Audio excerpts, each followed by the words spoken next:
भगवान, इस संसार की उत्पत्ति की घटना किस प्रकार घटी? पृथ्वी पर पहले पुरुष आया कि स्त्री?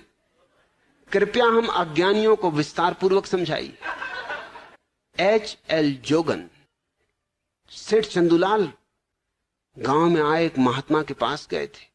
पूछने लगे, महात्मा जी क्या यह सही है कि हर व्यक्ति को मरना है? महात्मा ने कहा कि हाँ, ये तो निश्चित ही है। अरे मृत्यु से कौन बचा है? सभी को मरना है, प्रत्येक मरण धर्म है। चंदूलाल ने सिर खुजलाया और कहा कि मैं सोचता हूं कि जो व्यक्ति आखिर में मरेगा उसे शमशान घाट कौन ले जाएगा?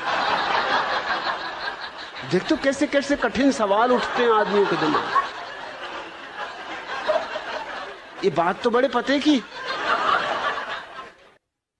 इस तरह के प्रश्न तुम पूछते हो कि इस संसार की उत्पत्ति की घटना किस प्रकार घटी। एक बात पक्की समझो कि शिव जी का धनुष मैंने नहीं तोड़ा, मैंने नहीं बनाया ये संसार। मैं पहले ही अपने को अलग कर लेता हूं, नहीं तो लोग तरह तरह के इल्जाम मेरे ऊपर लगाते हैं। कोई यही कहने लगे कि इसी की हरकत, कि इसी ने उपद्रव किया होगा।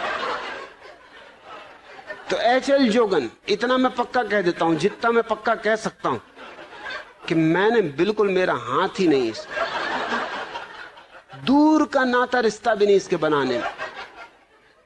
बुद्ध जिस गांव में आते थे पहले खबर करवा देते थे कि 11 प्रश्न कोई मुझसे न पूछे। उनमें एक प्रश्न ये भी था कि संसार की उत्पत्ति किसने की? पूछे ही नहीं कोई, क्योंकि ये बुद्धुओं के प्रश्न है और बुद्ध इनके उत्तर नहीं देते। मेरे दादा मुझसे पूछा करते थे, अक्सर औरों से भी पूछा करते थे, लेकिन जब उन्होंने मुझसे पूछा तो फिर पूछना बंद कर दिया। वो पूछा करते थे कि अक्ल बड़ी की भैंस। अब उनको कौन उत्तर दे? मुझसे एक दिन पूछ बैठे, मैंने कहा भैंस। उन्होंने कहा क्यों? मैंने कहा क्योंकि भैंस ये सवाल नहीं पूछती।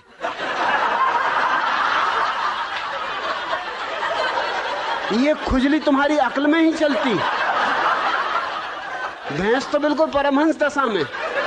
मैं कई भैंसों के पास जाके कई घंटों खड़ा रहा, कोई भैंस नहीं पूछती कि अक्ल बड़ी की भैंस। अरे भैंस को पता ही है कि हम बड़े, क्या पूछना?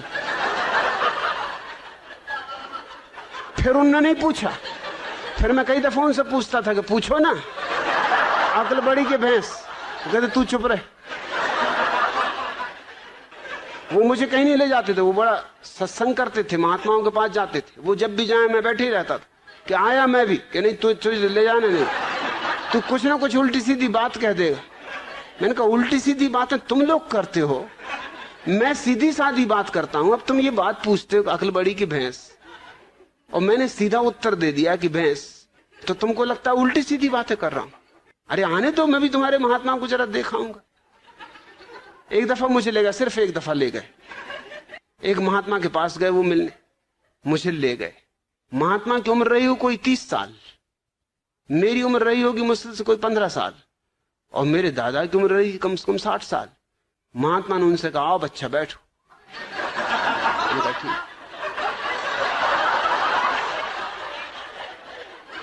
मेरे दादा ने मुझसे कहा तुम्हें कुछ पूछना तुम पहले ही पूछ लो, नहीं तो फिर गड़बड़ हो जाएगी, फिर मैं पूछ लूं।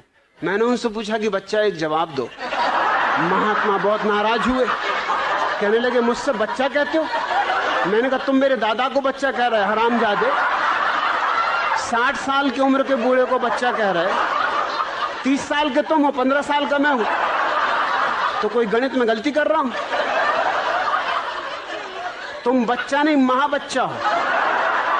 मेरे दादा ने मुझे फौरन बाहर निकाला, तू जा भैया, तू घर जाओ, कभी मेरे साथ मत आना।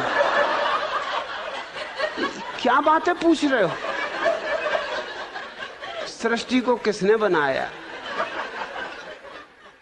जान भी लोगे तो क्या करोगे? क्या फिर से बनाना है? एक से ही मन नहीं भरा। अरे इतना ही जान लो कि अपना अज्ञान कैसे मिटे। ये जानने से नहीं मिटेगा, ध्यान का दिया जला लो, अज्ञान मिट जाता है।